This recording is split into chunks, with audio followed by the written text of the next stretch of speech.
दोस्तों, झारखंड में आज प्रधानमंत्री मोदी ने एक रैली को संबोधित किया। वैसे तो वो इंडिया गठबंधन पर, हेमंत सोरेन पर बहुत कुछ बोले, उनकी सरकार पर बहुत कुछ बोले, लेकिन एक मुद्दे पर बोले जिसको सुनकर अगर आप उनकी बातें गौर से सुने तो आपको ऐसा लगेगा कि क्या प्रधानमंत्री ये कहना चाह रहे हैं कि अमित शाह एक नकारा गृहमंत्री हैं, एक ऐसे गृहमंत्री हैं जो अपनी जिम्मेदारियों में फेल कर गए। क्योंकि जो बात दोस्तों प्रधानमंत्री मोदी आज इस रैली में बोल गए, आखिर उस पर जिम्मेदारी किसकी बनती है? आखिर झारखंड में अगर ऐसे हालात हैं जिसकी जिक्र पीएम मोदी अपनी रैली में कर रहे हैं, तो फेल कौन कर गया? मुख्यमंत्री रहते हुए हेमंत सोरेन या फिर गृह मंत्री रहते हुए अमित शाह? सब कुछ मैं आपको तफसील से बताऊंगी। साथ में आपको ये भी बताऊंगी कि झारखंड में मोदी के नारे के पीछे की क्या हकीकत है। मोदी ने नारा दिया है रोटी बेटी और माटी। ये नारा मोदी झारखंड के चुनाव में तभी दे चुके थे जब हरियाणा के चुनाव की तैयारी हो रही थी, हरियाणा के चुनाव के प्रचार के दौरान ही। आज मोदी ने फिर से इस नारे को क्यों दोहराया? इस नारे के पीछे का बीजेपी का राजनीतिक उद्देश्य क्या है? सब कुछ मैं रखूंगी आपके सामने, लेकिन पहले सुनिए वो बात क्या है जिसको लेकर, जिसको सुनकर आपके भी जहन में बात आएगी कि मोदी जी आखिर किस पर सवाल उठा रहे हैं, हेमंत सोरेन पर या फिर गृह मंत्री अमित शाह पर? बांग्लादेशी घुसपैठियों के वोट पाने के लिए ये इन घुसपैठियों को पूरे झारखंड में बसा रहे हैं। जब स्कूलों में सरस्वती वंदना तक पर रोक लगने लगे तो पता चलता है कि खतरा कितना बड़ा है। जब तीज त्योहारों में पत्थरबाजी होने लगे, माता दुर्गा को भी रोक दिया जाए। जब कर्फ्यू लगने लगे तो पता चलता है कि स्थिति कितनी खतरनाक है। जब बेटियों के साथ शादी के नाम पर छल कपट होने लगे तो पता चलता है कि पानी सिर के ऊपर से गुजरने लगा है। जब घुसपैठ का मामला कोर्ट में जाए और प्रशासन इससे इनकार करे तो पता चलता है कि सरकारी तंत्र में ही घुसपैठ हो चुकी है।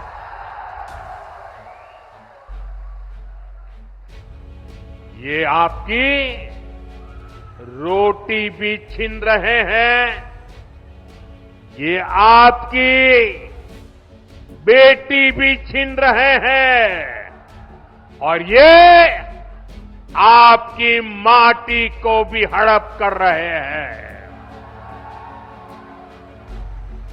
अगर जेएमएम, कांग्रेस, आरजेडी की यही कुनीति जारी रही तो झारखंड में आदिवासी समाज का दायरा सिकुड़ जाएगा। ये आदिवासी समाज और देश की सुरक्षा दोनों के लिए बड़ा खतरा है।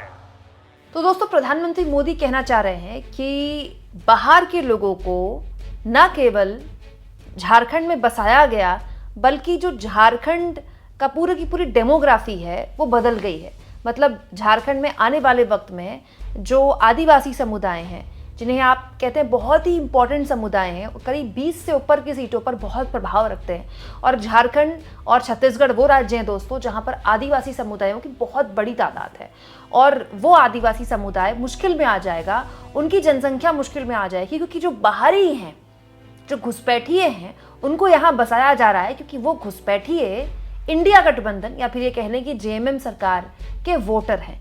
और ये आरोप लगा रहे हैं प्रधानमंत्री मोदी। दोस्तों, मोदी का ये बयान कोई नया नहीं है। अमित शाह भी कल आए थे, अमित शाह ने भी यही बात दोहराई थी। और हेमंत बिस्वा शर्मा, असम के मुख्यमंत्री जो कि झारखंड के प्रभारी बनाए गए हैं, वो तो पिछले कई दिनों से ऐसे ही बयान दे रहे हैं कि जो राज्य की इंडिया गठबंधन की सरकार है, हेमंत सोरेन की सरकार है, वो घुसपैठियों को, बांग्लादेश घुसपैठियों को यहाँ बसा रही है और इससे आदिवासी जो हैं आने वाले समय में अल्पसंख्यक हो जाएंगे। इस पूरे के पूरे मुद्दे पर हेमंत सोरेन ने गृहमंत्री पर, भारत सरकार पर सवाल उठाते हुए कह दिया, बांग्लादेशी घुसपैठ की बात करते हैं। मैं पूछना चाहता हूं कि देश के प्रधानमंत्री जी जब वह शपथ ग्रहण कर रहे थे तो संविधान किताब पर माथा में ठोक रहे थे। आप बोल रहे थे कि देश संविधान से चलेगा, कायदे कानून से चलेगा, हर वर्ग हर समाज को हक अधिकार मिलेगा। मैं ये जानना चाहता हूं कि बांग्लादेश के साथ अंदर ही अंदर कोई समझौता है क्या? आज बांग्लादेश की पूर्व प्रधानमंत्री को आपने प्लेन उतारने दिया अपने यहाँ, उसे किस आधार पर शरण दे रखी है? ये बताइए। झारखंड में बिजली उत्पादन होता है और बांग्लादेश में सप्लाई करते हैं और बांग्लादेशी घुसपैठ की बात करते हैं। बांग्लादेश की सीमा का सुरक्षा किसके जिम्मे है? भारत सरकार के जिम्मे है। इसमें राज्य सरकार का कोई रोल नहीं है। बांग्लादेश में घुसपैठ करने वाले आपके साथ ही राज्यों में घुसकर आते हैं, वहां क्यों नहीं रोकते घुसपैठ? तो हेमंत सोरेन ने ये आरोप लगाए हैं प्रधानमंत्री पर कि बांग्लादेश से अगर घुसपैठ हो रही है तो उसको रोकने की जिम्मेदारी कोई राज्य की पुलिस पर तो नहीं है, केंद्रीय सुरक्षा बलों पर है। तो केंद्रीय सुरक्षा बल किसके अंतर्गत आते हैं? गृहमंत्री के अंतर्गत आते हैं। तो हेमंत सोरेन ये कहना चाहते हैं कि क्या प्रधानमंत्री ये कह रहे हैं कि बांग्लादेश में जो घुसपैठ हो रही है वो राज्य की सरकार करा रही है, जो कि हो ही नहीं सकता। इसका मतलब हेमंत सोरेन का कहना यह है कि आपकी जो सरकारें हैं, जहां आपकी, जिन राज्यों में आपकी सरकारें हैं, वहां वो सरकारें घुसपैठ करा रही हैं और फिर साजिश के तहत वो झारखंड में उन लोगों को बसा रही हैं। दोस्तों, ये जो बांग्लादेशी घुसपैठ का पूरा मामला है, ये विदेशी मामला है। भाई, बांग्लादेश कोई अपना देश तो है नहीं। अगर किसी दूसरे देश से हमारे देश में घुसपैठ हो रही है, चाहे राज्य में किसी की भी सरकार हो, वो गृहमंत्री पर एक सवाल तो उठाती ही है ना। अब आप बताइए, कोई एरोप्लेन में भरकर तो बांग्लादेश से घुसपैठिए इंडिया गठबंधन या हेमंत सोरेन ला नहीं रहे होंगे झारखंड में। अगर झारखंड तक घुसपैठिए आ रहे हैं तो ये भारत सरकार और केंद्रीय गृहमंत्री अमित शाह पर सवाल नहीं उठा रहे हैं क्या मोदी? और दोस्तों, ये केवल मोदी का बयान नहीं है। अभी अगर आप हाल के दिनों में हेमंत बिस्व शर्मा के लगातार कई बयान सुने तो आपको उसमें इसी तरह की झलक मिलेगी। मतलब बीजेपी का यही एजेंडा है कि झारखंड में सीधा हिंदू मुसलमान पर ही वोट करना है, सांप्रदायिक एजेंडे पर वोट मांगना है। अब देखिए, कुछ दिन पहले हेमंत बिस्व शर्मा जो लगातार रैलियां कर रहे हैं झारखंड में, उन्होंने क्या कहा? हम बटे तो ये इरफान अंसारी आलम हमें लूट ले जाएंगे, असम के बीजेपी के मुख्यमंत्री। दोस्तों, इरफान अंसारी और आलम कौन है? मतलब मुस्लिम। हेमंत बिस्व शर्मा खुलेआम ये कह रहे हैं कि अगर हिंदू बटे तो मुस्लिम एक हो जाएंगे और एक तरफ वोट कर देंगे। हेमंत बिस्व शर्मा ने ऐसा ही एक और बयान दिया था कि जेएमएम और कांग्रेस का उद्देश्य है कि जाति के नाम पर हिंदुओं को बांटना और एक विशेष समुदाय का 100% वोट लेना। सुनिए। और लालू प्रसाद यादव को देते हैं, लेकिन हमारे जो हिंदू का वोट है, सनातन का जो वोट है, हम ये वोट किसी को 2%, किसी को 10%, किसी को 20% देता हो, हमारा वोट बच जाते हैं और ये विशेष समुदाय का वोट एक भी नहीं बांटते हैं। यही नहीं दोस्तों, घुसपैठियों वाला जो मोदी का बयान है कि हिंदू आबादी खतरे में आ जाएगी झारखंड में, ये बयान पिछले कई दिनों से हेमंत बिस्व शर्मा झारखंड में दे रहे हैं। सुनिए। 90% हिंदू थे और 9% ये जनसंख्या की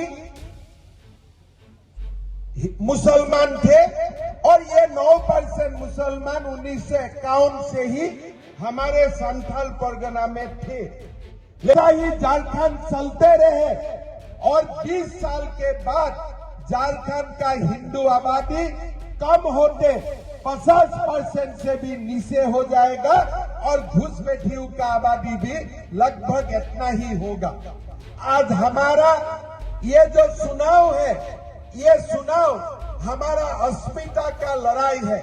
हमारा ये वादा है, हमारा बीजेपी का सरकार आएगा, कानून का रास्ता अपना के हम झारखंड में। यही वजह है दोस्तों कि कल जब संकल्प पत्र यानी कि घोषणा पत्र बीजेपी ने जारी किया झारखंड में, तो उसने इस बात को रेखांकित किया, अंडरलाइन किया कि हम यूसीसी लेकर आएंगे और यूसीसी से आदिवासियों को बाहर रखा जाएगा। इस उद्देश्य से हम यूसीसी लाएंगे कि यहाँ पर किसी भी तरह से जो बाहरी हैं वो ज़मीन न खरीद पाएँ, क्योंकि बीजेपी का ये कहना है कि यहाँ बाहरी आते हैं और यहाँ की बेटियों से शादी कर लेते हैं और फिर यहाँ की ज़मीन पर कब्जा कर लेते हैं। इसी एजेंडे के तहत झारखंड में चुनाव लड़ रही है बीजेपी। दोस्तों, मैं ये नहीं कह रही हूँ कि झारखंड में मुद्दा ही नहीं हो सकता, बिल्कुल हो सकता है। झारखंड में अगर ये मुद्दा है कि वहां बाहरी आकर और खास तौर पर बांग्लादेशी घुसपैठिए आकर ऐसा माहौल बना रहे हैं जो माहौल बीजेपी ने बताया या मोदी ने बताया या हेमंत बिस्वा शर्मा बता रहे हैं, तो ये चिंताजनक है हमारे लिए, केवल झारखंड के लोगों के लिए नहीं, ये भारत सरकार के लिए चिंताजनक है। लेकिन भारत सरकार में दोस्तों पिछले 10 साल से ऊपर का वक्त हो गया मोदी प्रधानमंत्री हैं और अमित शाह पिछले 5 साल से ऊपर का वक्त हो गया देश के गृह मंत्री हैं। केवल सवाल उठाने से काम चलेगा क्या? चुनाव आएंगे, आप सवाल उठाकर चले जाएंगे। आपने सरकार भी बना ली, मैं कहती हूँ झारखंड में अगर बीजेपी की सरकार भी बन गई तो क्या बीजेपी झारखंड में सरकार बनाने का इंतजार करेगी? अगर विदेशी घुसपैठिए हमारे किसी भी राज्य में हस्तक्षेप कर रहे हैं और जनसंख्या इस लेवल पर बदल सकती है, हालात इस कदर पहुंच सकते हैं कि वहां की जो मूल आबादी है वो अल्पसंख्यक हो जाए, तो ये तो अर्जेंसी वाला मामला है। इसको तो भारत सरकार को तुरंत इस पर एक्शन लेना चाहिए और अगर कोई राज्य सरकार इसमें हस्तक्षेप कर रही है तो वो देश की जनता को बताना चाहिए। इसके लिए चुनाव का इंतजार क्यों किया जाता है? आपको क्या लगता है दोस्तों? कमेंट बॉक्स में जरूर लिखें और जितना हो सके चैनल को शेयर करें, सब्सक्राइब करें और थैंक्स फॉर ज्वाइन के ऑप्शन से अगर आप चाहें तो कुछ आर्थिक मदद भी चैनल की जरूर करें।